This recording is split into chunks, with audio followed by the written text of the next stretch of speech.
as Paramashiva, inhale and exhale deeply with 25 heads and 75 eyes and 50 hands. Visualize, meditate, connect with him. He is a living, alive being. Drop your form into his form and dissolve. Remember, you are a Sarupya Mukta, means your form is dissolved into his form. All my disciples, now I am initiating Salokya Mukti, Samipya Mukti, Sarupya Mukti, Sayujya Mukti. Om Nithyananda Paramashivoham. Om Nithyananda Paramashivoham. Om Nithyananda Paramashivoham. Om Nithyananda Paramashivoham. Paramashivoham. Om Nithyananda Paramashivoham. Om Nithyananda Paramashivoham. Om Nithyananda Paramashivoham. Paramashivoham. Om Nithyananda Paramashivoham. Om Nithyananda Paramashivoham. Om Nithyananda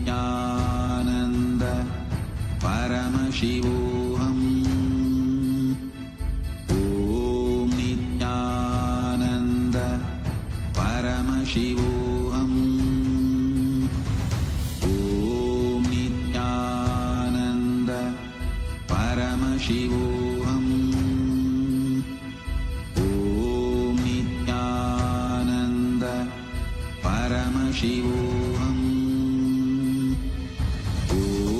Nithyananda Paramashivoham.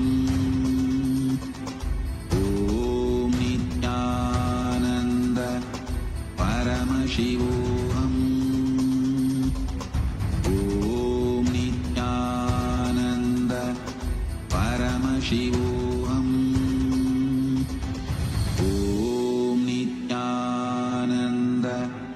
Paramashivoham. Om Nithyananda Paramashivoham. Om Nithyananda Paramashivoham.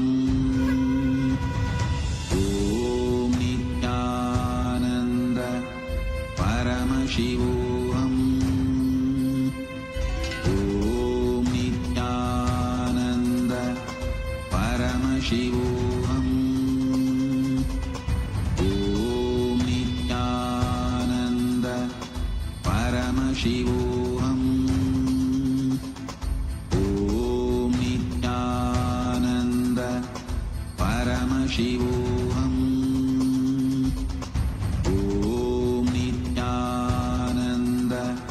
Paramashivoham.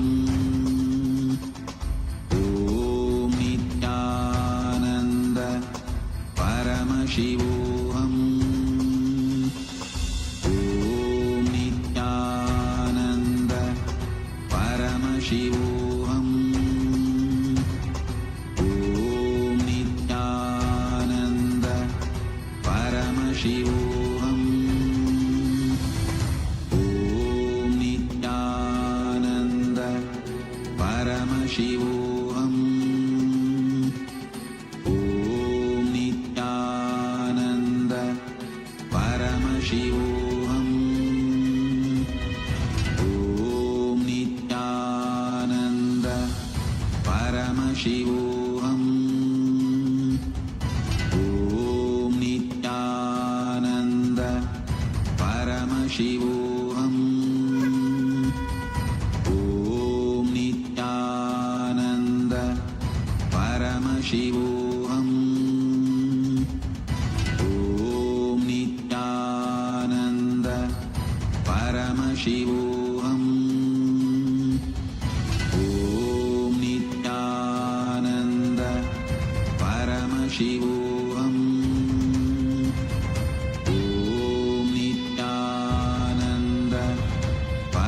Paramashivoham. Om Nithyananda Paramashivoham. Om Nithyananda Paramashivoham. Om Nithyananda Paramashivoham. Om Nithyananda Paramashivoham. Om Nithyananda Paramashivoham. Om Nithyananda Paramashivoham. Om Nithyananda Paramashivoham. Om Nithyananda Paramashivoham. Om Nithyananda Paramashivoham. Om Nithyananda Paramashivoham. Om Nithyananda Paramashivoham. Om Nithyananda. Your fears, incompletions, insecurities, nothing is needed for you to exist. Paramashiva alone is enough for you to live absolutely, blissfully, celebrating, fulfilled, complete, intensely. Paramashivoham. Om Nithyananda Paramashivoham. Om Nithyananda Paramashivoham. Om Nithyananda Paramashivoham. Om Nithyananda Paramashivoham. Om Nithyananda Paramashivoham. Om Nithyananda Paramashivoham. Om Nithyananda Paramashivoham. Om Nithyananda Paramashivoham. Om Nithyananda Paramashivoham. Om Nithyananda Paramashivoham. Om Nithyananda Paramashivoham.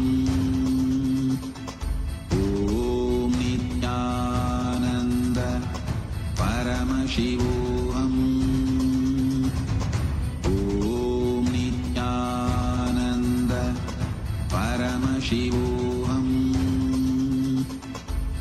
Om Nithyananda Paramashivoham. Om Nithyananda Paramashivoham. Om Nithyananda Paramashivoham. Om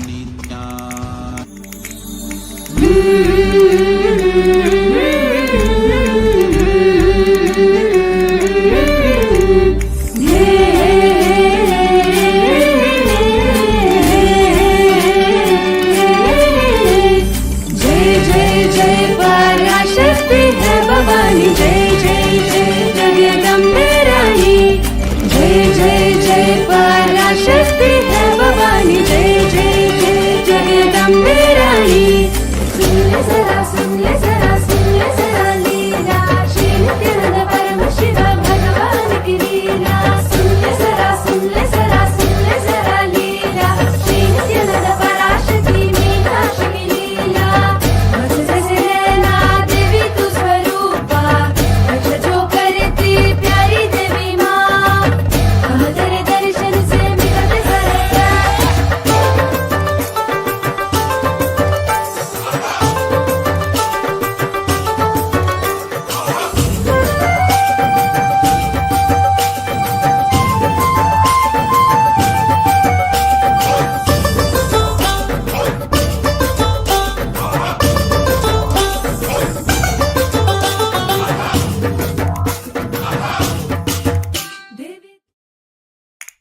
नित्यानन्दं परमसुखदं केवलं ज्ञानमूर्तिं तत्त्वमस्याधिलक्ष्यम् एकं नित्यं विमलमचलं सर्वदी साक्षिभूतं भावातीतं त्रिगुणरहितं सद्गुरुं तं Namami. Nithyanandam, everyone. We welcome all of you, all the participants for this very special day of the program. Today is a very, very important and a very beautiful day because we are going to be learning one of the most important secret aspects for success. We're going to be we're going to be learning about what do we need? What is that one secret ingredient? What is that one secret component we need for success? And how can we achieve that success? So we're going to be learning about the secrets of super determinism. We're going to be learning about will persistence, and willpower.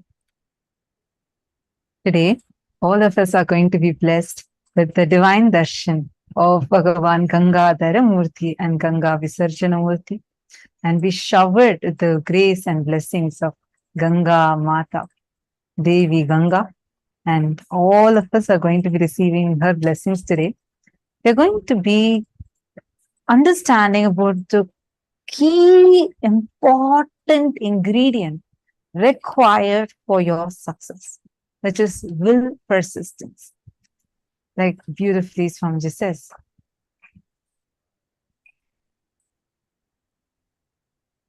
Ganga breaks the Himalayas not by power, but by persistence. And today, that is that persistence that each of us are going to be receiving. That is that will persistence we are going to be working on and awakening inside ourselves. So are you all ready for today's day? How many of you are ready? Please do let us know. Post it in the chat. Come on, all the participants, please take a moment and post it in the chat. How many of you are ready? Ready for today's day and ready for discovering that and awakening that will persistence in you. Great. Okay, wonderful. So one thing I just wanted to tell all of you is, throughout you being here, just be here for every single session. Don't miss out on any session, because even a single session that you miss out on, you are missing out on something that's crucial for your initiation today. Understand, Swamiji has literally made so many programs just squeezed into one. You're learning 21 days of inner awakening squished into 4 days. You're learning Nitya Dhyana Yoga, Nitya Kriya Yoga squished into 1 day. Because there are so many important things that is just taken, and literally the essence of the essence is taken and given to you. So it's very, very, very powerful. And when you are learning about these cognitions, don't just take them as one small cognition you're learning. You're taking your understanding in layers of cognition. And are all of you getting it?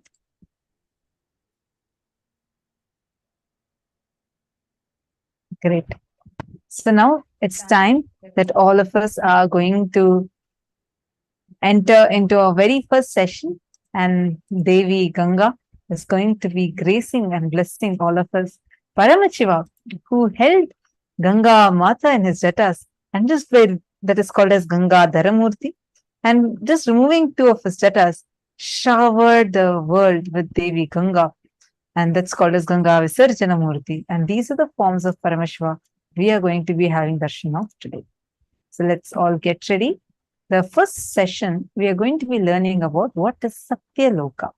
Satya Loka, the abode of Lord Brahma. And who is Lord Brahma? Like, what kind of thought comes raises to that? And this is the abode where Ganga resides. So Ganga Mata, Devi Ganga resides. So we are going to be learning about that. Let's now listen to the revelation from Swamiji.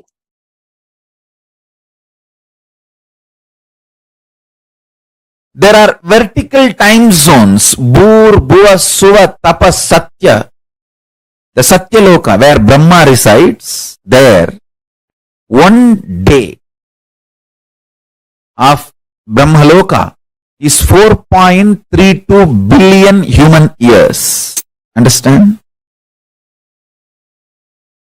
One day of Swargaloka means the vertical time zone above us. Bhur, Bhuva, Suva, Tapa. It goes and Satya, then beyond Satya is Vaikunta, beyond Vaikunta is Kailasa.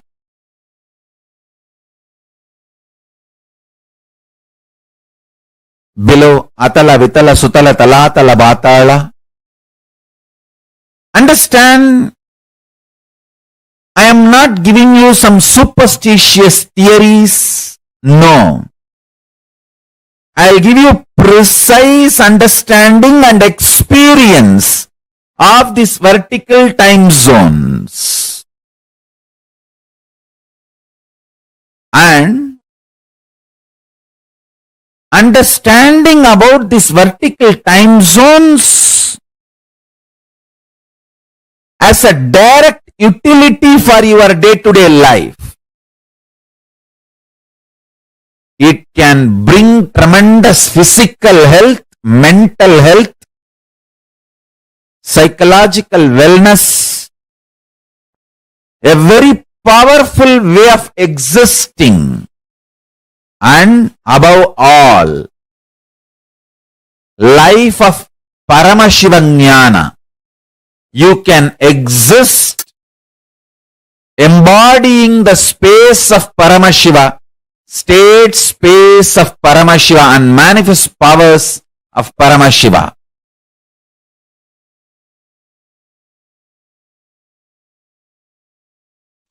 Tapo Loka is above the Jano Loka. The great yogi Sanantana, Rubu, Sanat Kumara, Sanaka, who are the great ascetics, are living there. Its height is 12 crores of yojanas. Above this is the Satya Loka, abode of the Brahma, whose cognitive mind is centered only on Satya, and who has attained the lordship over the Kalpa. Because of such powerful cognition, it's abounding in all kinds of the wealth and awe-inspiring objects and enjoyments. Its height is 16 crore of yojanas. Savitri, the Vedas and the Upavedas are there, assuming their relevant forms above the Satyaloka. There's abode of Vishnu, Paramapada, who subdued Madhu.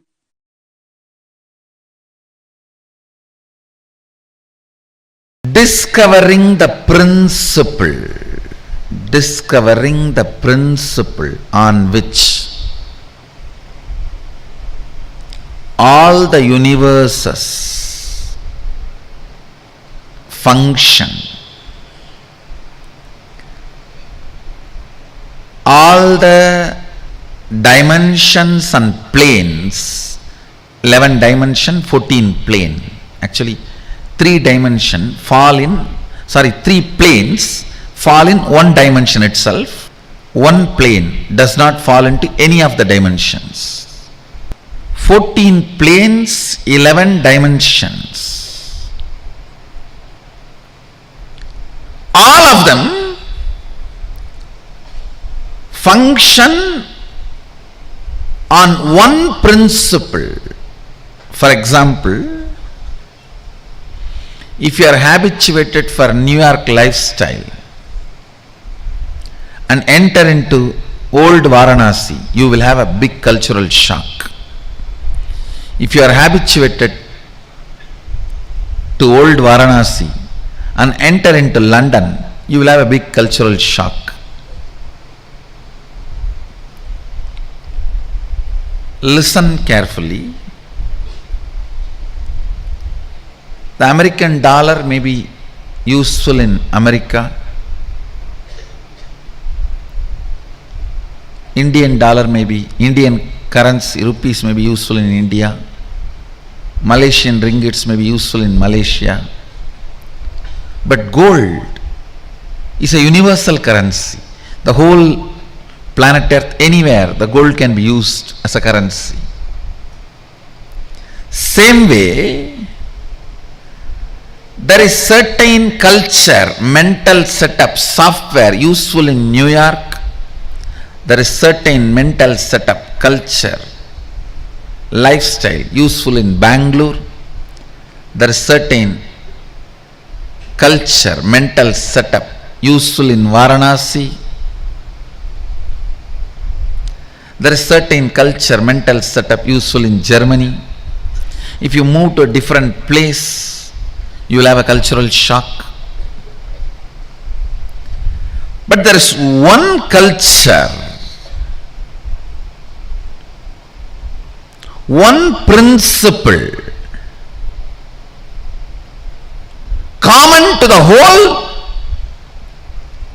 14 planes and 11 dimensions, the whole Brahmanda. If you develop this one principle in you, you have a cosmic currency. You will not have shock in any of these planes. Any transition into any plane, whether you go to Pitruloka, Bhuloka, Bhuvaloka, Tapaloka, Tapoloka, it's called Satya Loka, Brahmaloka, Vaikunta, Kailasa, Goloka, Patala. It is like you have cosmic currency. That principle is oneness.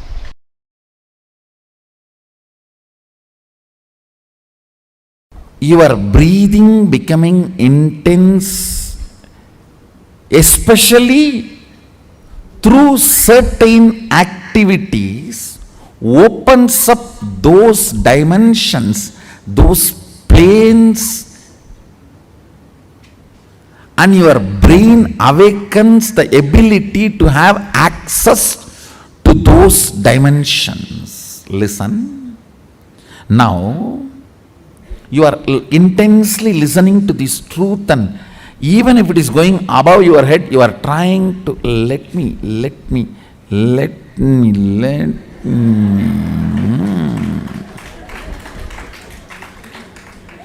Then your breathing actually gets into certain subtle flow, which is intense. Subtle don't think means shallow. No.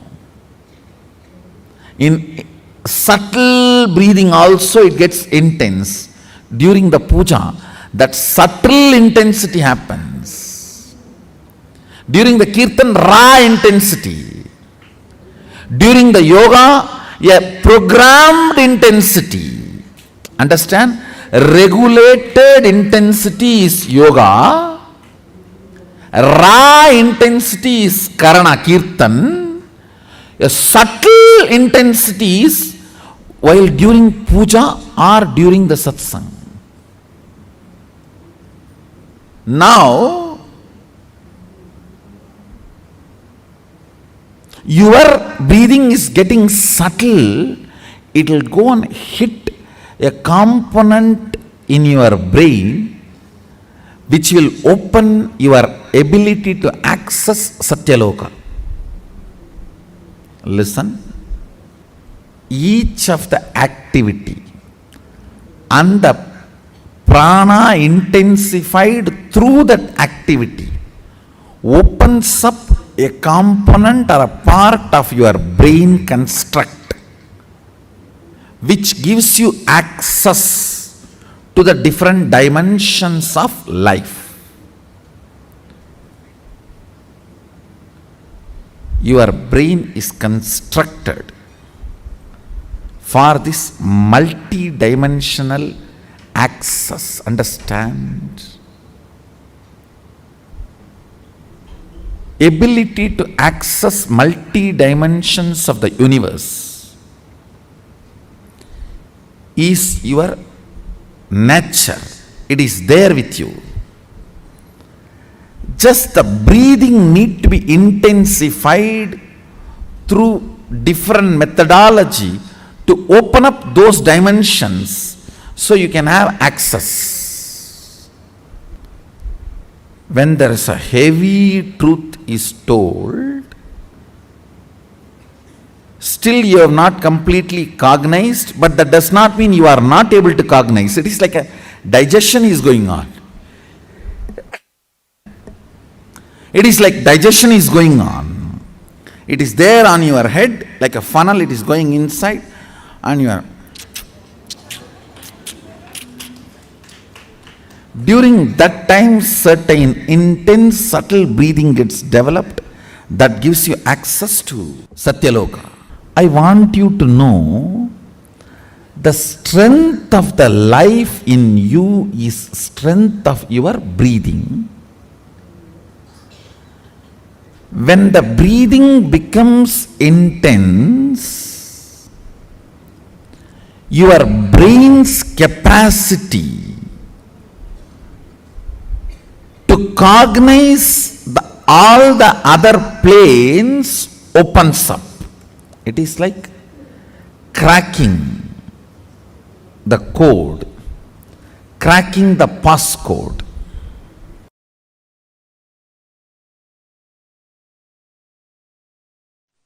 Listen, if you are experiencing oneness, it is Maharloka. If you are experiencing oneness during the multiple expression, even though there are many people, but you know you are in all of them, that is Jana Loka. Even if you listen to these powerful cognitions, you will be irreversibly empowered.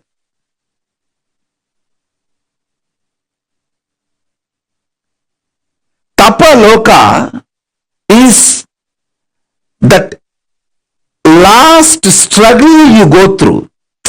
Sometimes you know you are Paramashiva, sometimes you just slip off, but again you say, I am Paramashiva. That space is the Tapoloka. An absolute surrender. Whether I am remembering, I am manifesting Paramashivatva, or I am deluded, I surrender both to Paramashiva. When you take that decision, you are lifted to Brahmaloka. You move to the Brahmaloka. The deep surrender lifts you to Brahmaloka. So understand? Then from there you move to Parandama, Vaikunta, and Kailasa, then Mahakailasa itself.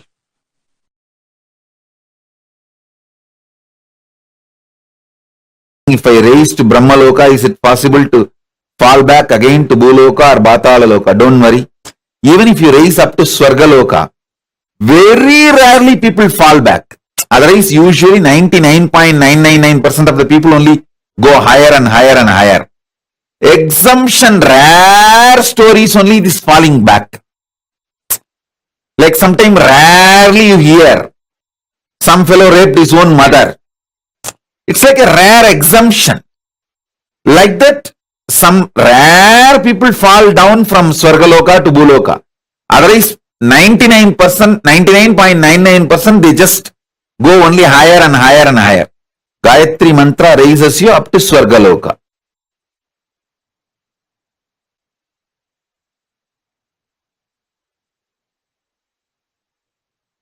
All Purusha, Prakriti, everything you know ends in Brahmaloka.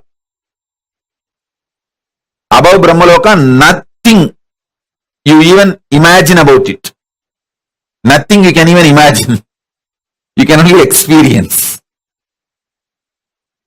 Till Brahmaloka only, or your imagination projections can even measure.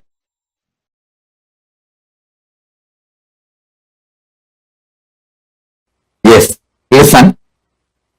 Are you all ready? Shall we enter into the Brahmanyana session? The Satya Loka, pure intelligence session. Oh God. Till now what was going on was only introduction. Now only we are entering into the subject. Come on. See, what is Brahmanyana? Aham Brahmasmi Tattvamasi Ayam Anma Brahma Sarvangalvidam Brahma Prajnanam Brahma. Listen, I will explain everything. I will explain everything. First listen to all these words I am uttering. Aham Brahmasmi Tattvamasi Prajnanam Brahma Sarvangalvidam Brahma Ayam Anma Brahma Shivoham Soham. All these statements mean the same.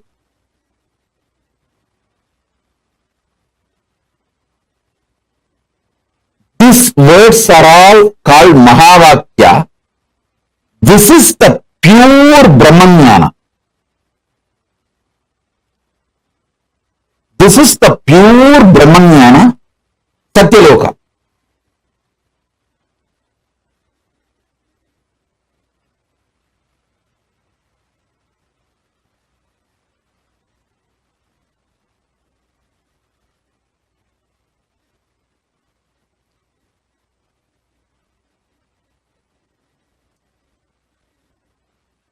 Tattvamasi means you are that. Aham Brahmasmi means what you experience as I in you. That is the ultimate. Prajnanam Brahma means the knowledge. Pure knowledge about Brahman is Brahman. I am Atma Brahma. What you experience as Atma is Brahman. Sarvangalvidam Brahma. Whatever is, which you can imagine, not imagine, whatever is Sarvangalvidam Brahma.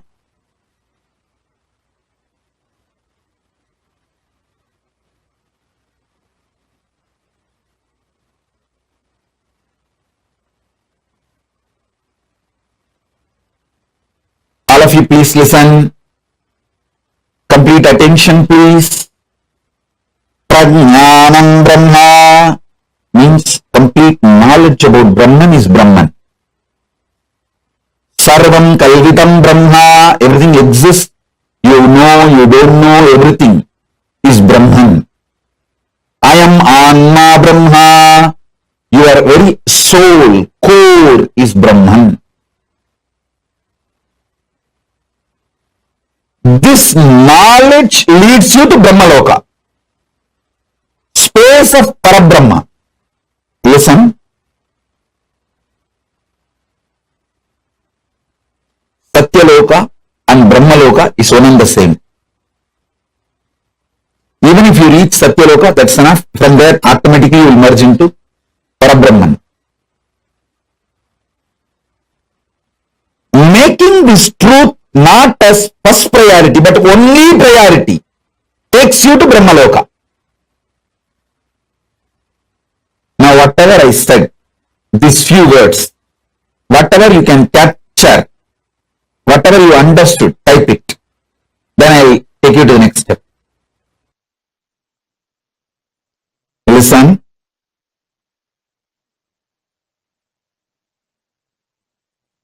Making Brahmanyana not just your first priority, making that as your only priority, makes you manifest pure intelligence.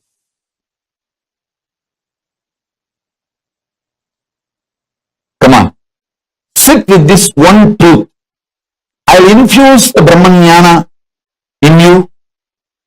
Sit with this one truth now. You can keep your eyes closed or open. Come on.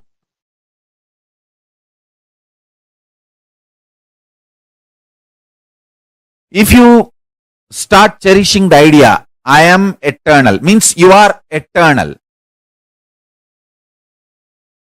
Aham Brahmasmi. Start cherishing the truth. Aham Brahmasmi means you are eternal. Whatever you feel as you is eternal.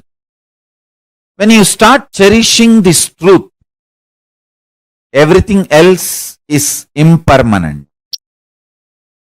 You will see all the psychological, physiological, neurological ups and downs in your life drastically reduces. More and more you get centered on the truth, powerful cognition, you are eternal. Aham Brahmasmi. Other than you being eternal, everything else is not you. When you cherish this one powerful cognition, internalize it, so much of powerfulness will manifest in your life. It raises your physical health, mental health. Nobody can put a value for you. You decide the number. Your utility for yourself and others increases. Wealth is nothing but your utility for yourself and others. If you are able to increase that, your wealth increases. It has nothing to do with education. Understand? Qualification is different, competence is different. Life is all about competence, not about qualification. Qualification may be an initial visiting card, good visiting card, but that doesn't make you successful. Competence makes you successful. Powerful cognitions makes you competent.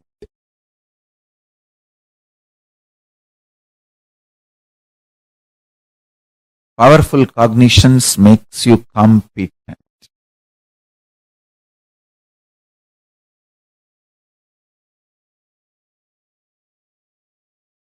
The most sweetest word Parabrahman wants to hear is Aham Brahmasmi. You declaring I am Brahman, oh God, I am Parabrahma. Paramashiva is waiting for you to declare, hey, Paramashivoham. Understand this. Understand one thing. Evolving in cognitions is absolutely celebrated in multidimensional logic. This is one of the most important truth. Ontology of Paramashivam. In Paramashivam ontology, there is no space for jealousy, there is no anxiety, there is only one thing. If gods are anxious, they may be anxious for you to become them, you to realize oneness with them, that's all.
Now what we all learned is about the Satya Loka.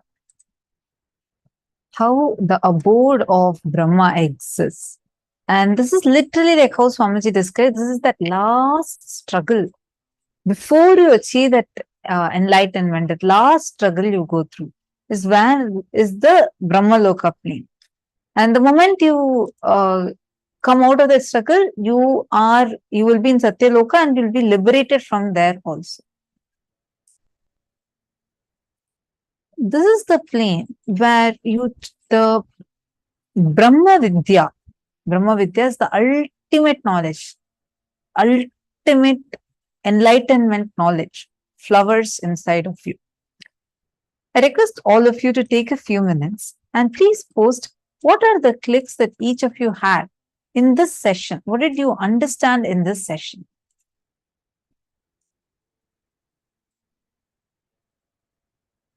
Understand.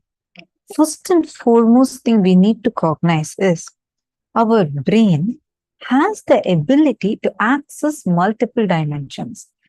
Like this only in 2017 and 2018, Swamiji actually in 2017, Swamiji revealed saying that your brain is capable of accessing 11 dimensions. Even before that, Swamiji had mentioned. But then people could not really cognize it. What does 11 dimensions even mean?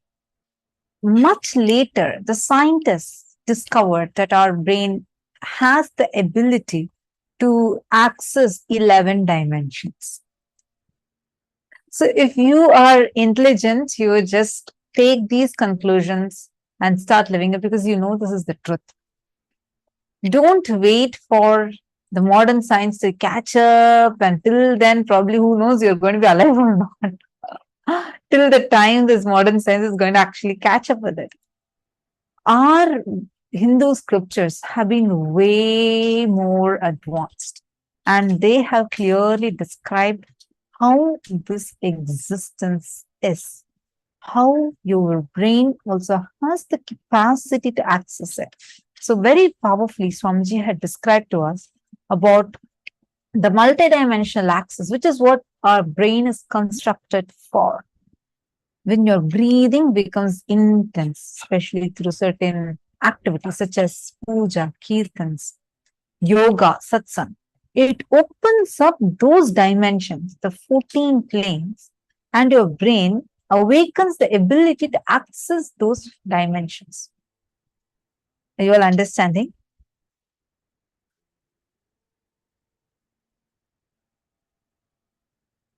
Swamiji gave a few Mahavakyas. Start cherishing those Mahavakyas. You all can see these are the Mahavakyas.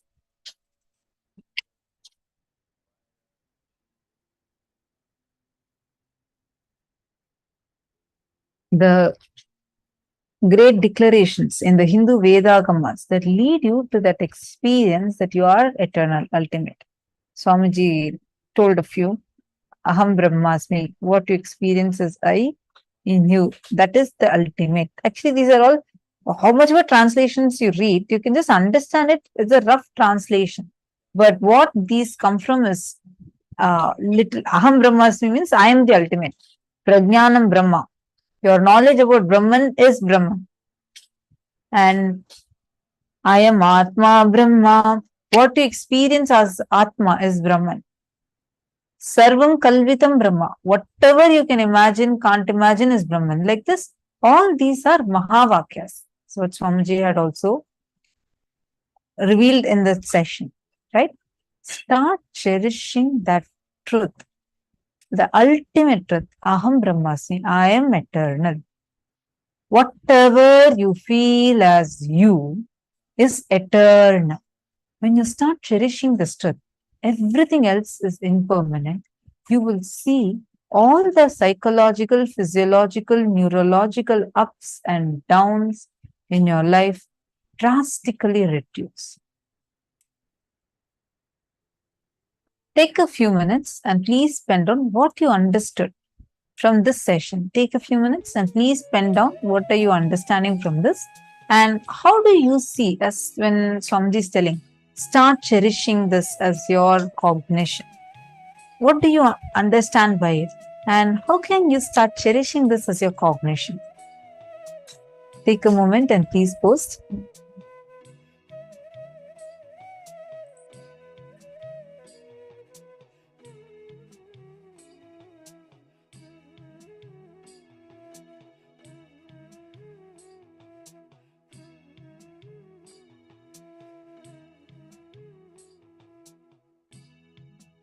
The moment you start cherishing that you are eternal, whatever I feel as me is eternal, start telling that to yourself.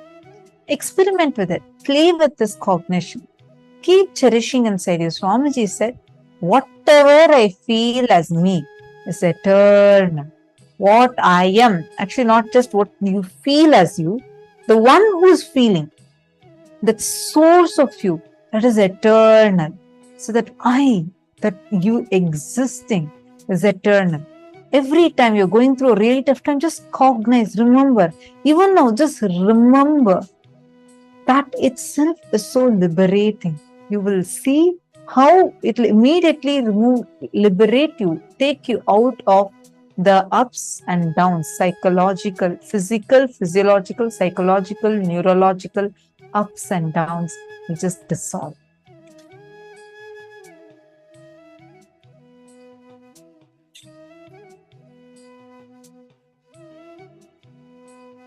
Now,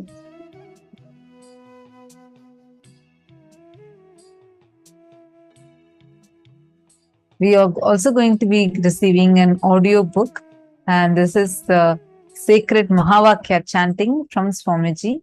All of us are going to be receiving this as a gift today.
Now, today's deity, Devi Ganga, Swamiji beautifully tells Ganga is all about will persistence.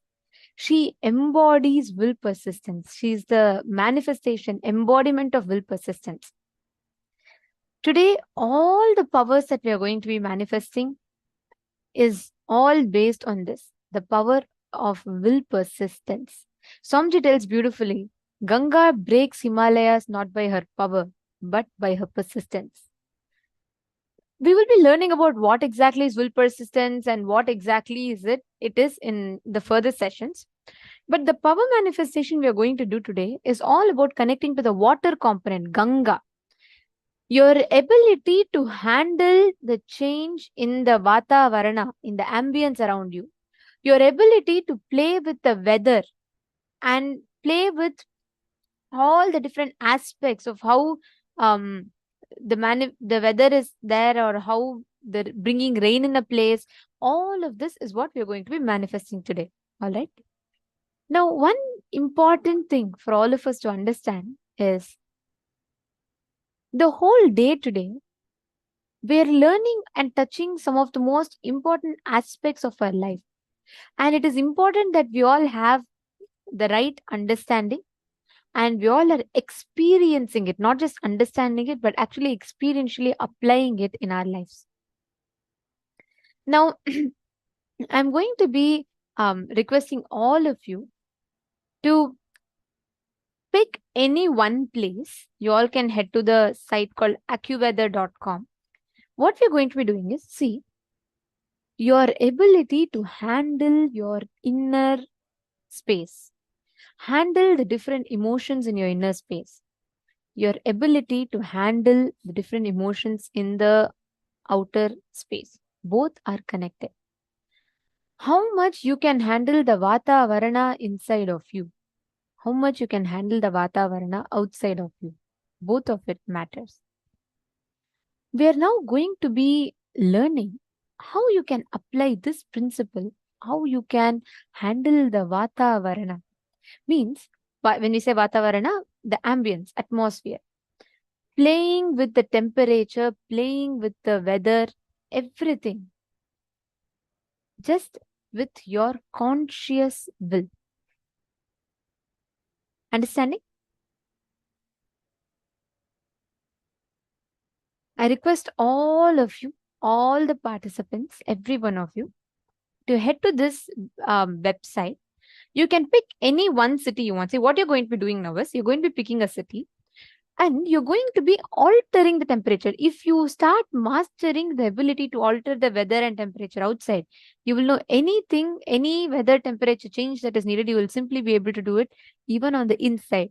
Means your ability to handle your emotions on the inside will also change. Now, I request each of you to pick any place, any place. Let's say you're in Los Angeles, and you can even pick up San Jose, you can pick up Toronto, you can pick up New Jersey, you can pick up any place that you want. You're going to be applying this power, being able to alter the weather in that place. So whatever the weather is right now, you will actually be able to significantly alter it. Just connect to Swamiji and declare from that powerful space of oneness, and you will actually see the results will vary. Please sit straight. I request all of you to start.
Let us now enter into the next session where we will be learning about Ganga, the happening of Ganga, and how Mother Ganga, Devi Ganga, came into planet Earth.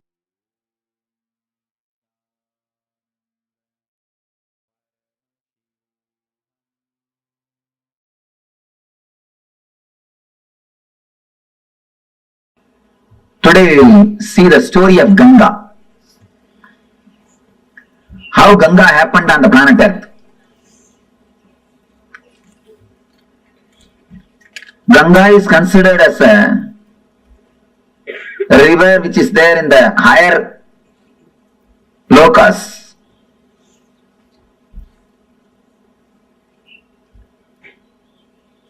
It was there with the Kamandalu of Brahma.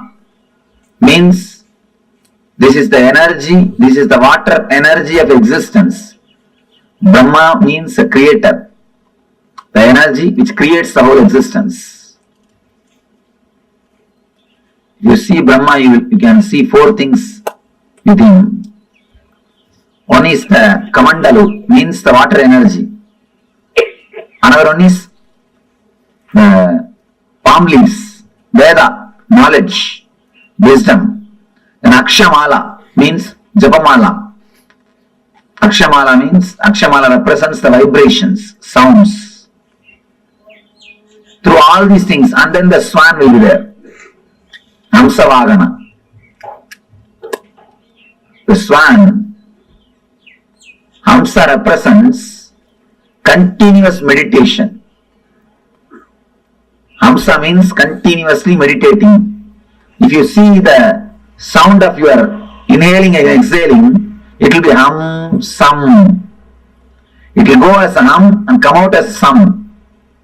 When they say hum, sum, they mean continuous awareness. Creator has to be with continuous awareness. Only with awareness you can create. Creativity and awareness is directly connected. That is why Brahma is described with Akshamala, means vibrations. Pustaka means the knowledge, Vedas. And the Kamandalu, water energy. And Hamsam, awareness. Man who has reached the ultimate awareness, the Parama awareness, is Paramahamsa. Hamsam means awareness. Man who has reached the ultimate awareness is Paramahamsa. Ganga is the water energy of Brahma. She was there in his Kamandalu. I will describe the scene, how the Ganga happened on the planet Earth. First I will tell the story, then we will see the deeper meaning of that metaphysical story. There was a king called Bhagirath. For some reason, his forefathers have been cursed by some rishi and they all died. They have been burnt, reduced to ashes. All their ghosts are living there, struggling, suffering. They are not liberated. So they beg Bhagirath to help him some way. Bhagirath decides, I have to do something and liberate. He starts meditating, doing penance, doing tapasya towards Brahma. Brahma appears and gives darshan. And he says, yes, I can send the Ganga to the planet Earth, no problem. But be very clear, can planet Earth hold the Ganga's speed? Can planet Earth sustain the force of Ganga? First, do something for that.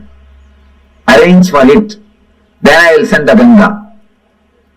Then again he starts doing penance.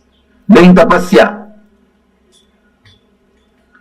After the tapasya, Shiva appears. Shiva asks, what do you want? Then Bhagirath says, now Brahma accepts to send the Ganga to planet Earth, but he says the whole planet Earth will be washed away. Planet Earth cannot withstand the speed of Ganga. Please do something. You have to protect us. You have to take care of us. Shiva says, all right, I will take care. Don't worry. Tell Brahma to send Ganga. I will take care. He gives the assurance. Then again he meditates towards the Brahma. Now Brahma appears and says, I am ready to send, but Devatas are not ready to depart with Ganga.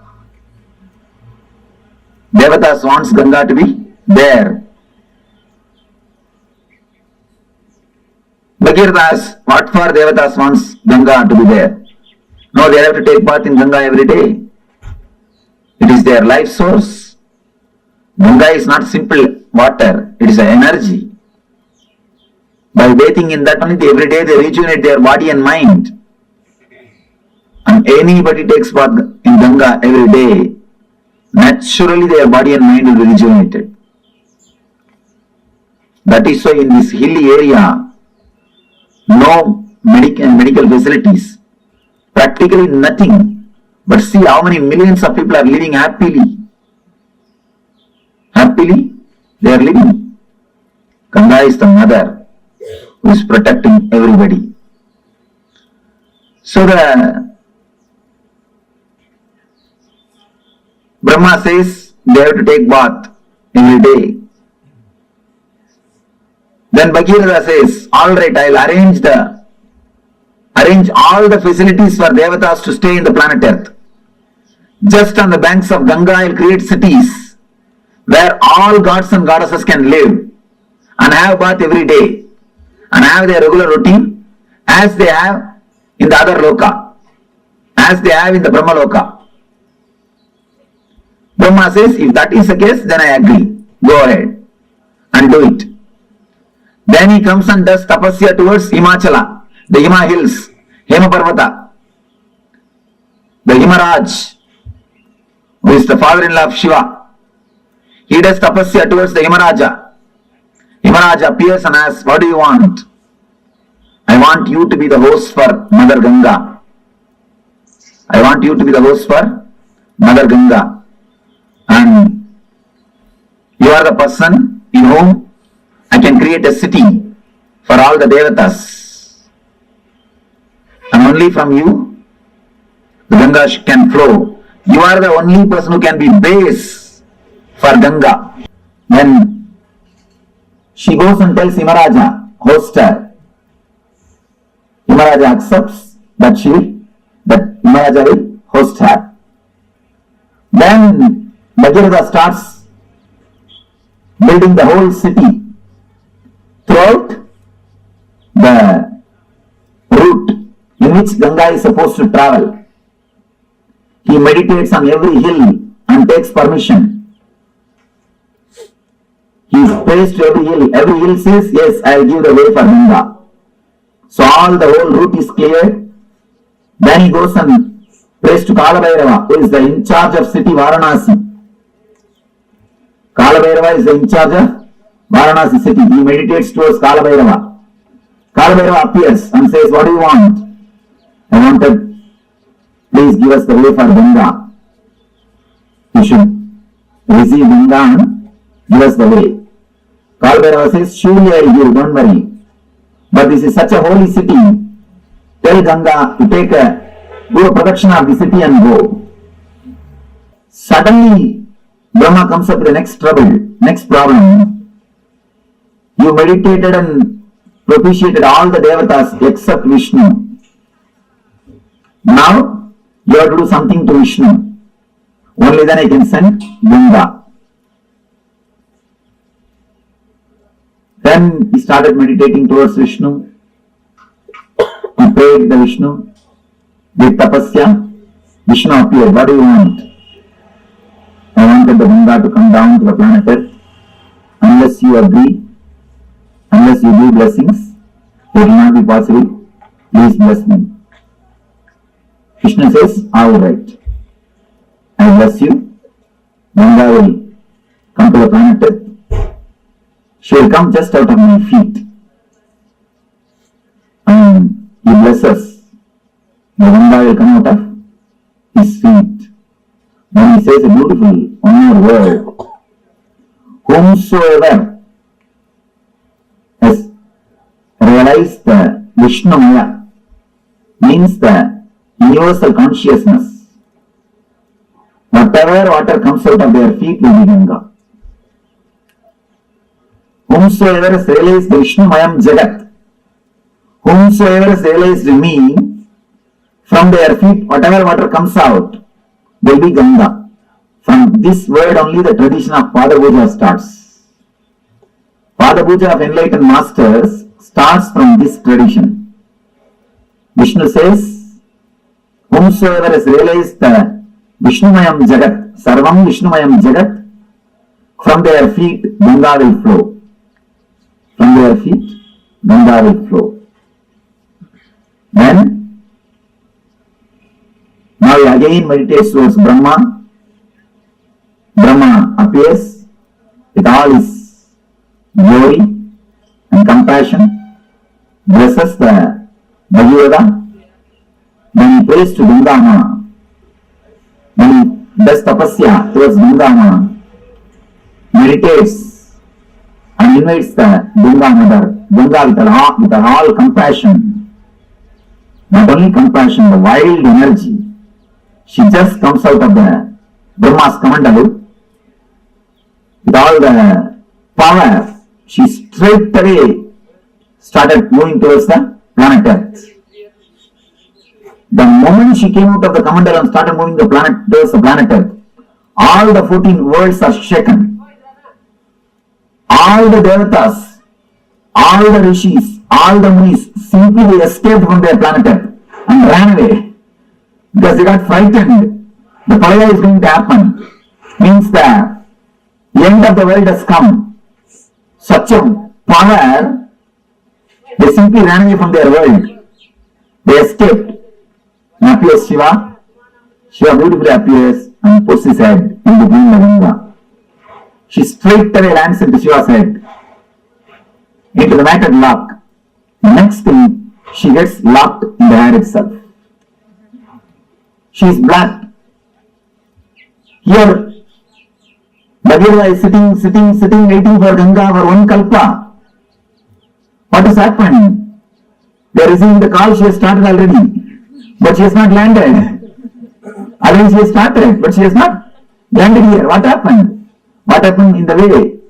Again he meditates towards Shiva. Shiva appears and says, yes, she is there in my head. Now what do you want me to do?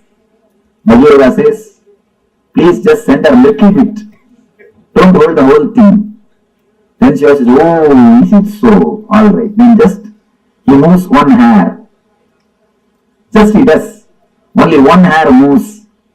And from the one hair gap, just Ganga comes out and lands on the Himalayas and comes. That is the river which is flowing throughout this planet Earth. And that is the perennial source. That is the Ganga. By flowing through this way, she fills the ocean. Understand? The story says the ocean itself is son of Ganga. Varuna Raj is son of Ganga Mata. Water is supplied to the ocean by Ganga. That is the story. Originally there was no ocean. There was no water on the planet Earth. It is through Ganga first water came to the planet Earth. And because of Ganga flowing continuously, all the oceans are created. It is from Ganga, original water source started. Then she goes and merges into the Samudra Raj, the sun. Ganga Mata.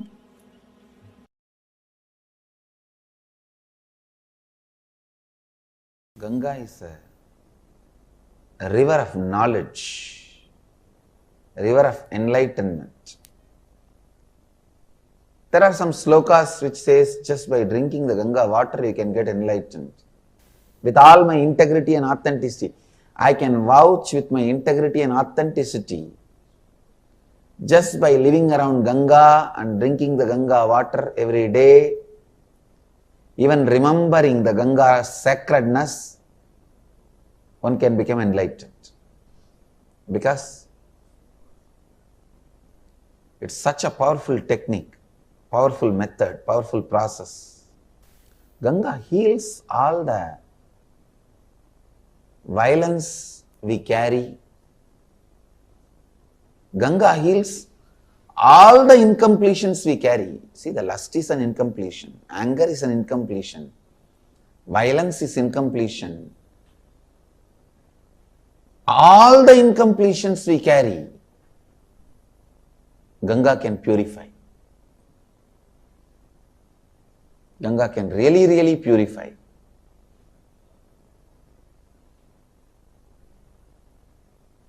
I used to sit in the banks of Ganga,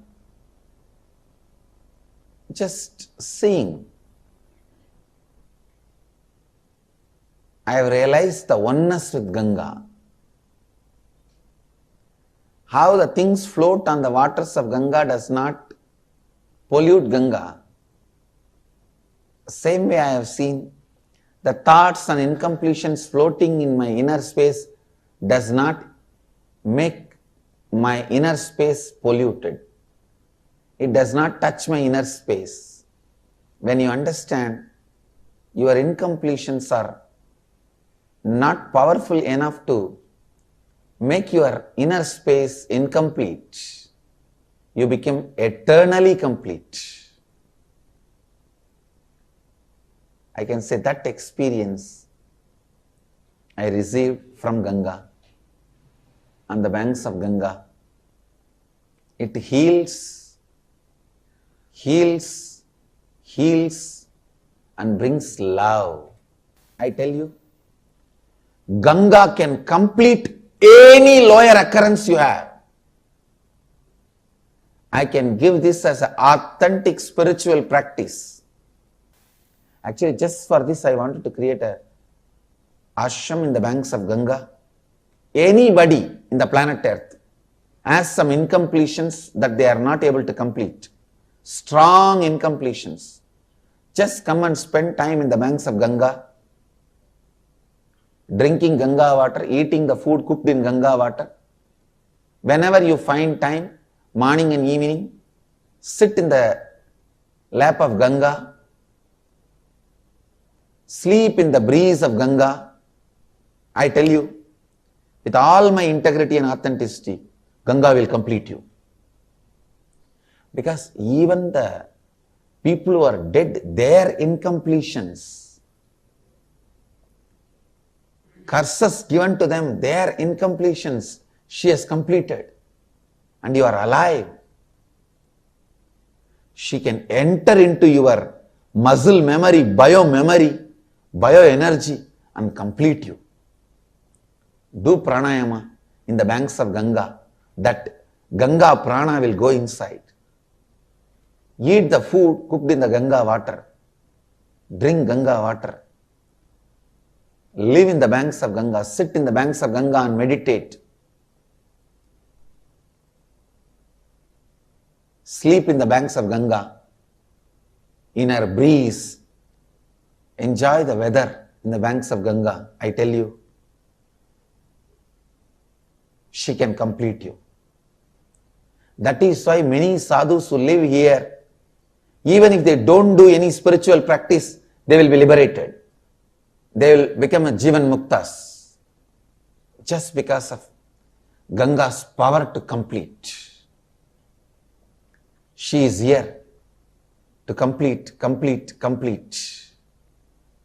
The tradition says sadhana done in the Ganga's bank brings thousands of times more result.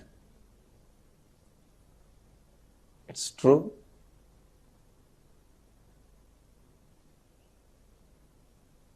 Ganga Mata is such powerful energy, such beautiful energy, such great energy. The largest worshipped deity is Ganga. She is the Kalpataru for planet Earth. Whatever whoever wants, she goes on showering. She is like a mother. Physically also she gives what do you want, and spiritually also she showers what do you want. She is the Kalpataru. Come on, meditate on Mother Ganga. Let Mother Ganga be a Kalpataru.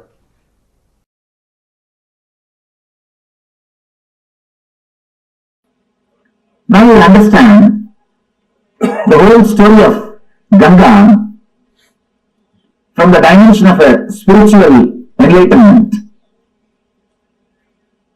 Actually, the whole story is metaphysical expression of Bhagavān's enlightenment. The whole story is the metaphysical expression of Bhagavān's enlightenment. First thing, Bhagavān is tortured by the past samskaras, engrams. That is the elderless who are not liberated, who are still there hanging around him. He is continuously tortured by the past samskaras, engrams. So he does tapasya towards the creator of the whole universe. Continuously meditates. He wants the knowledge, the energy to be flooded on him so that all the engrams will be washed away. All the engrams will be destroyed. And one more important thing, Ganga came, she washed all the ashes of Bhagavān's forefathers and liberated all of them and gave ultimate enlightenment to Bhagavān, and she is here, liberating people. So he is praying he is meditating towards the Creator, the divine energy, so that the energy can be flooded on him. The Shakti can happen to him. All the engrams will be washed away. He will be liberated, enlightened. The first darshan of Creator is what I call first experience, Satori.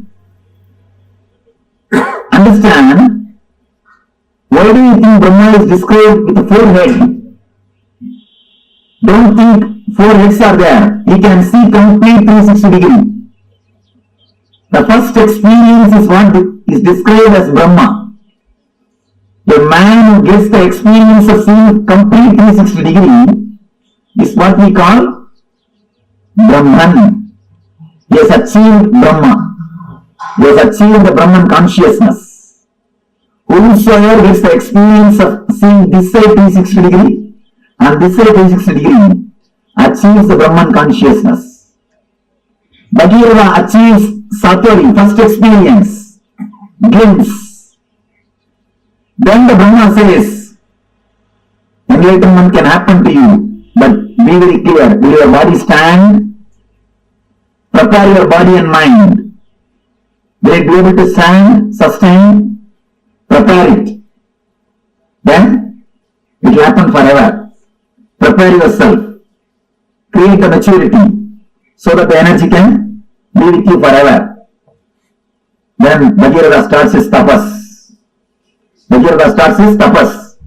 All the energy centers is awakening and preparing all the energy centers to receive the energy and to sustain it, to radiate it. If you don't prepare the planet Earth and call the Ganga, it will not be blessing, it will be a curse. It will destroy the planet Earth and the other worlds.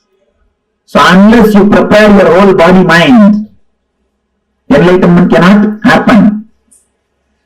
You need complete preparation. Satori can happen. You need complete preparation. Now he meditates towards the Guru, who will guide, who will hold the energy and give you how much you wanted. He is the Shiva. He meditates on the Guru, Shiva, and asks, Master, when I have the experience, see my maturity and take care of me. Go, let me go with maturity and energy. Just take care. How much I mature, that much supply the energy. Please let you be the safety valve. Let you be the dam. Then appears Guru. Says, I'll take care. Don't worry. Then, once everything is ready, he has to prepare the base for the energy to land. Is Anandagandha Chakra. Anandagandha is the base on which directly the Ganga can land. Ganga can descend. So he creates all the 7 cities, 7 chakras. He clears the roots, opens all the chakras, makes himself mature. So that when energy descends on him, when enlightenment happens on him, it can stay on him and help the whole world. It will be a blessing for him and to the whole world. He continues to do tapasya. He propitiates all the devatas, means the devatas who are residing in every chakra. Then comes Kalabhairava, in charge of Varanasi Swadhisthana chakra. And he asks, please give me the way for Ganga. Kalabhairava says, surely I will give, but tell her she should go round. She should be around me. She should be in me. That is why Swadhisthana, energy is installed in Swadhisthana. Energy is installed in Swadhisthana. It is Swadhisthana where the self is established. Himalayas is Anandagandha. Varanasi is Swadhisthana, where the energy is installed, where the whole energy takes a turn, where whole energy takes U-turn. He propitiates all the devatas, prepares the whole thing, then intensely starts meditating, calls the Ganga. So Brahma blesses, Vishnu blesses, Ganga has come out of the Kamandalu, straight away she is landing, but still enlightenment has not happened. Ganga has lived there, but she has not landed here. Whatever can be done, all the tapas is done. Everything is done. Whatever meditations can be done, whatever tapas can be done, whatever study can be done, everything is done. Enough. Now Ganga is not happening. He just relaxes, dropping all the efforts. Enough now, nothing can be done. What to do? Nothing can be done. So when he relaxes, surrenders at the feet of Guru, the Lord Shiva, out of his grace and compassion, he moves one hair. Then lands Ganga in Anandagandha Chakra to flood the whole world with the spiritual energy and runs to all over the world, not only to Gangasagar, till Yogi, and moves all over the world, and blessing the whole world during the Yuga Suva and Parasuva. Not only washing the environs of Bhagavata, blessing the whole planet Earth, whole universe, by radiating the divine energy, by radiating the spiritual energy, by radiating Ananda Shakti.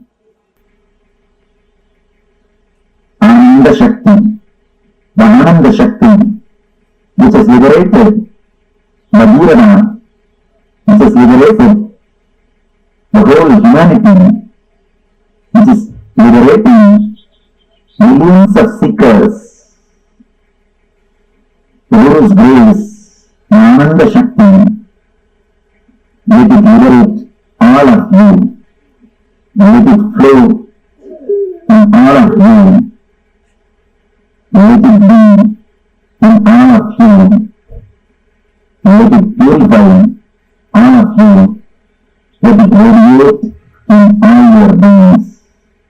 Let you all become channels of Ananda Ganga. Let you all become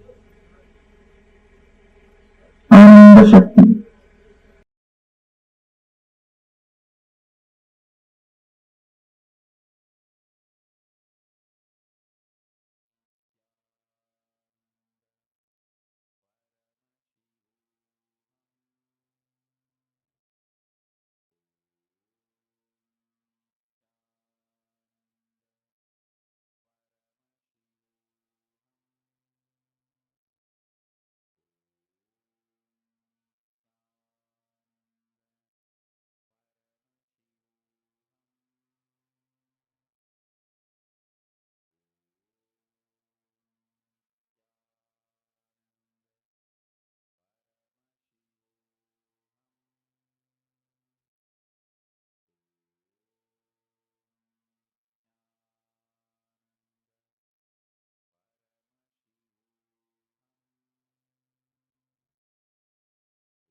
Swamiji so beautifully revealed about Ganga, the embodiment of will persistence. The happening of Ganga signifies how the whole cosmos celebrates, supports anyone who wants to manifest will persistence in their life. If you are ready to have the will persistence, if you are ready to experience will persistence in life, then Paramashiva, the whole cosmos will work to make it happen. This is the essence of will persistence. And Ganga signifies, symbolizes, personifies this principle of will persistence. Actually, you all should know. So I'm just telling the story, right? How Bhagirata, he waits, he meditates, and then Ganga comes down. That's why she's called as Bhagirati, the one whom Bhagirata brings.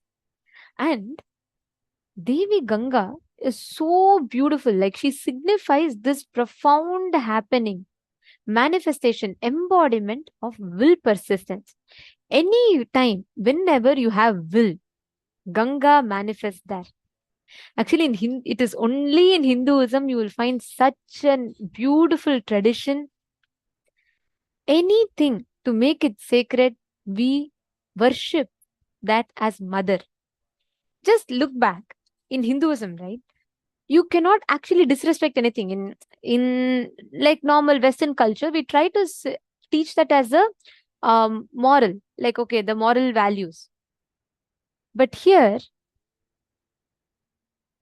in Hinduism, it is not moral to bring and add sacredness to anything. In Hinduism, you can never exploit anything. You can never take anything for granted.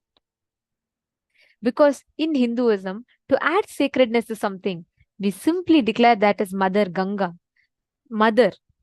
Like, for example, when we have to give reverence or importance to the food, not waste food, we call it as Annapurani, Devi Annapurani. For us to add reverence to the knowledge, we call it Devi Saraswati. For us to add reverence to nature, we call it Prakriti, Bhuma Devi. For us to add reverence to Mother planet Earth, we call her as Mother Earth, Bhuma Devi. For us to add reverence to water, we worship her as Ganga Mata. Ganga is the largest worshipped deity. And actually, Swamiji tells Ganga is the deity who has the largest number of rituals happening to her. Ganga directly flows from Paramashiva's head to Bhuloka. Understand? Ganga is literally like she's flowing till now. She is flowing from Kailasa's Paramashiva's head to Bhuloka. This is what Ganga represents.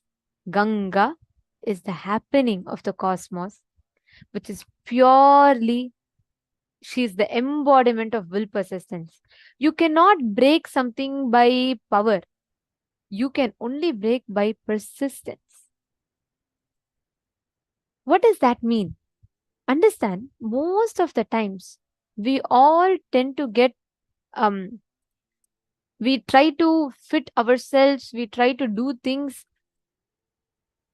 in our limited understanding of what are the efforts we need to take and so on. But actually, it is never based on how much power you have that you manifest things. It is based on the persistence of you. That is exactly what Ganga represents. Swamiji tells Ganga is the river of knowledge. She is the river of enlightenment. There are some shlokas which say, just by drinking the water of Ganga, you can get enlightened. Devi Ganga is so powerful. Ganga Mata, she completes you. Because even the people who are dead, their incompletions, lower occurrences, their incompletion, everything she completes it. She completes it. Just if you are connecting to Ganga, she will complete you. That is what is Ganga. Swamiji tells beautifully, from Swamiji's own life, Swamiji tells that Swamiji used to sit in the banks of Ganga and just seeing, Swamiji used to experience that oneness with Ganga, how things float in the water of Ganga but do not pollute Ganga. Same way, Swamiji tells the thoughts float in us but never pollutes us. When you understand your incompletions are not powerful enough to make your inner space incomplete, you become eternally complete. That's the whole game of life. That's the whole thing, how life happens. If you just understand everything is floating, actually you all should know. Ganga, literally people throw the ashes, people do all sorts of things to Ganga. Still, she is never polluted. That is why she's called as Pavani, means so pure. Just by taking a dip in Ganga, it is said that all your sins gets washed away. Actually, the best way to experience Mother Ganga, experience completion with Ganga Devi, is just to meditate in her presence, just to experience her presence. I request every one of you to sit for a few minutes. We will now be connecting to Mother Ganga, the Ganga energy. Just seeing Swamiji in Ganga. When you just connect to Swamiji as he enjoys Devi Ganga, even if you just watch, connect to that, you'll experience tremendous completion. You'll experience so much of healing in your inner space. And we're going to be doing that process now. See, you don't need to do anything. Just connect to Swamiji intensely. And now we are going to be watching some oneness capsules where Swamiji is enjoying Ganga. And let us all take a few minutes to connect to Devi Ganga. Sit straight. You cannot understand Ganga by trying to grasp her, but you can experience her presence.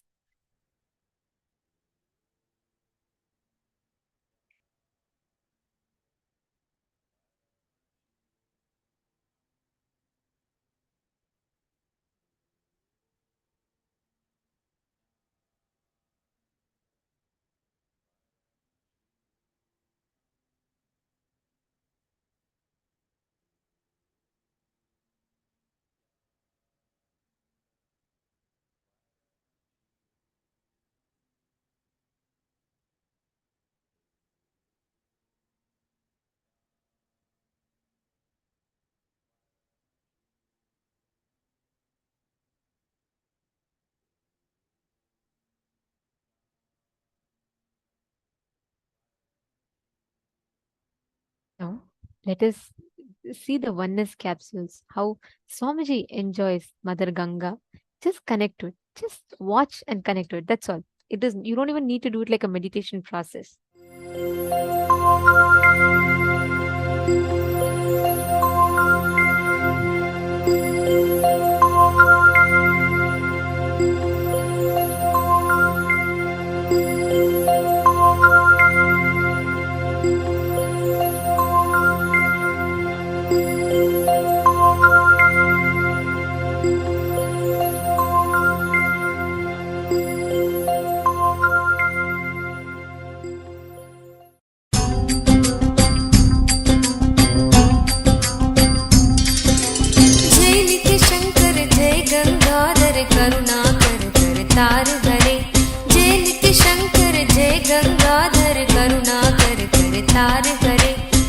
कैलाशी जय अविनाशी सुख राशि सुख सार हरे। जय कैलाशी जय अविनाशी सुख राशि सुख सार हरे। जय शशि शेखर जय डमरूधर जय जय प्रेमागार हरे। जय शशि शेखर जय डमरूधर जय जय प्रेमागार हरे। जय त्रिपुरारी जय मदहारी अमित अनंत अपार हरे। जय त्रिपुरारी जय मदहारी अमित अनंत अपार हरे। निर्गुण जय जय सगुण नामय निराकार साकार हरे। नित्यानंद पुरी ईश्वर नित्य पाहि पाहि दातार हरे। नित्यानंद पुरी ईश्वर नित्य पाहि पाहि दातार हरे। हर हर नित्य देव हरे। हर हर नित्य देव हरे। हर हर नित्य देव हरे। हर हर नित्य देव हरे।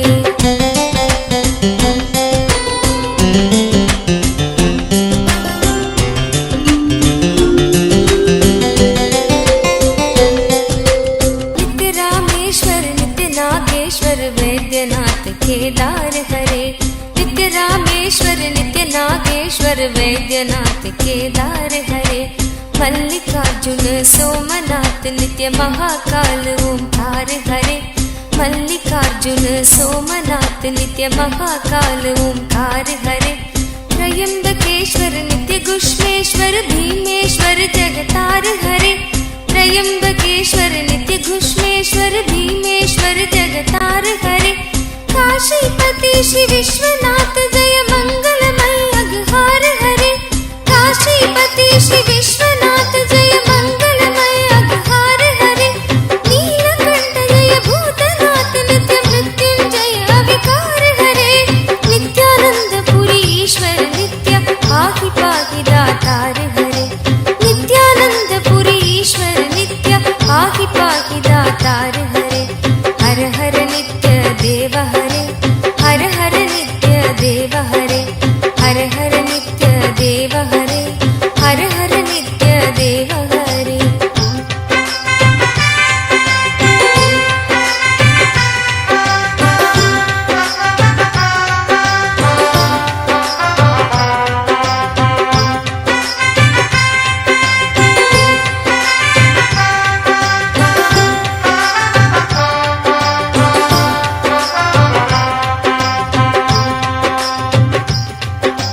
नित्य महेश जय नित्य भवेश जय आदिदेव नित्यानंद विभो। नित्य महेश जय नित्य भवेश जय आदिदेव नित्यानंद विभो। किस मुख से है गुणतीत प्रभु तव अपार गुण वर्णन हो। किस मुख से है गुणतीत प्रभु तव अपार गुण वर्णन हो। नित्य भव कारक तारक हारक पातक दारक नित्य शंभो। नित्य भव कारक तारक हारक पातक दारक नित्य शंभो। दीन दुख हर सर्व सुखावर प्रेम सुधाधर दया करो। दीन दुख हर सर्व सुखावर प्रेम सुधाधर दया करो। पार लगा दो भव सागर से बनकर करुणाधार हरे। नित्यानंद पुरी ईश्वर नित्य पाहि पाहि दातार हरे। नित्यानंद पुरी ईश्वर नित्य पाहि पाहि दातार हरे। हर हर नित्य देव हरे। हर हर नित्य देव हरे। हर हर नित्य देव हरे। हर हर नित्य देव हरे। जय मन भावन जय अति पावन शोक नशावन नित्य शंभो। जय मन भावन जय अति पावन शोक नशावन नित्य शंभो। विपद विदारण अधम उबारण सत्य सनातन नित्य शंभो विपद विदारण अधम उबारण सत्य सनातन नित्य शंभो सहज वचन कर जलज नयन वर धवल वरण तन नित्य शंभो सहज वचन हर जलज नयन वर धवल वरण तन नित्य Shambho.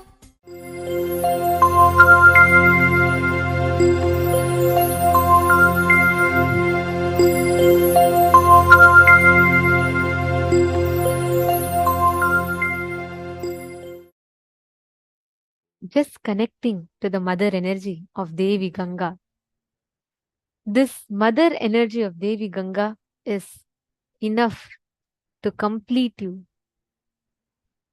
to fulfill you, overflow through you. Actually, Swamiji tells beautifully how each time that you experience, whenever you remember Mother Ganga, she just flows through you. She fulfills you, overflows through you. Understanding? If you just connect to this energy of Mother Ganga, actually, Swamiji tells very beautifully, whenever you experience that connection, right? Whenever you connect with Ganga, Swamiji tells the whole nature will listen to you. If you just build, you don't even need to do some extraordinary effort. Yes, Masiavu, I request you to please mute.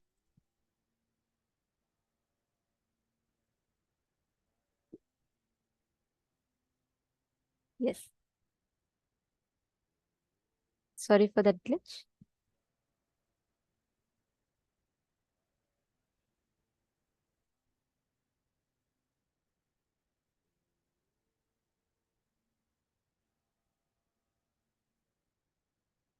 Hope all of you are able to hear now. Okay. Now, see, all of you are here, right? Just connect to Ganga. Sit now. Okay, Ma Karin, you're asking which place? This is Varanasi, Ma. Ganga in Varanasi. It's a very beautiful. Actually, you should see whenever Swamiji sits in the banks of River Ganga, right? Oh my God, Swamiji will just be in that overflowing love with the whole cosmos.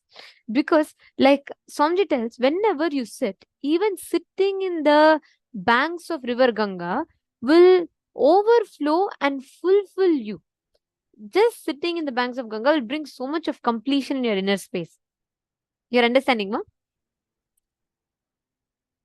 Very nice. Actually, all of you sit now, intensely connect. You will see that just by, you don't even need to try focus, meditating, nothing. You can connect to Ganga and you will see automatically from that reverence when you worship, when you say, Ma, Ganga, please can you come, please can you just flow here? She will simply listen to you. Ma Jyotikonda is asking, it's Rishikesh. Actually, Ma Ganga flows all the way from Himalayas. She merges into Bay of Bengal. So it's a long journey. She flows in different paths. Swamiji has been to Ganga and Haridwar. Swamiji has walked along the banks of Ganga fully. So yes, in different places. This particular oneness capsule is from Kashi, Varanasi. All right. Now, I'm going to request each of you here to connect with this mother energy, Devi Ganga, and manifest the power of being able to change the Vatavarana, change the temperature. Take a few minutes, chant the Mahavakya.